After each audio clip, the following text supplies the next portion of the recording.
আসসালামু আলাইকুম। পালং শাক আমার খুবই পছন্দের শাক। আমরা প্রথমে শাক কেটে ধুয়ে তারপরে কাটবো, কারণ শাকে প্রচুর পরিমাণে পুষ্টি থাকে। শাকগুলো আমি ধোয়ার পর কেটে নিয়েছি। এখন আমি দিয়ে দিব পাতা, পেঁয়াজ এবং কাঁচামরিচ কুচি একসাথে কেটে রেখেছি। এখানে শীতের পাতাওয়ালা পেঁয়াজগুলো খেতে খুবই ভালো লাগে।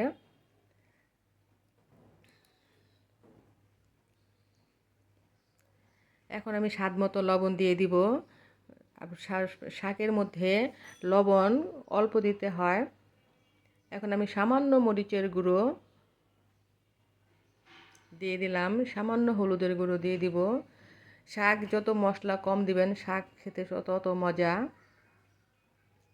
হালকা তেল দিয়ে দিলাম, কারণ পালং শাক, পুঁই শাক এগুলো তো এমনিতে তৈলাক্ত শাক।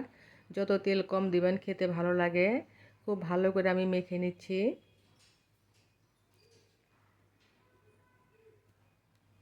খুবই মজার শাক, পালং শাক আমার খুবই পছন্দের শাক। এখানে আমি বাতাই মাছ নিয়েছি। বাতাই মাছ খুবই মজার একটা মাছ। আমি হালকা লবণ, মরিচ, হলুদের গুঁড়ো আর সামান্য তেল দিয়ে মেখে নিলাম মাছগুলো। এখন শাকের উপরে খুব সুন্দর করে মাছগুলো আমি বিছিয়ে দিব। খুবই অল্প সময়ে রান্নাটা করা যায়, একদম ঝটপট। আমরা জানি যে শাক খুব অল্প সময়ে রান্না করা হয়।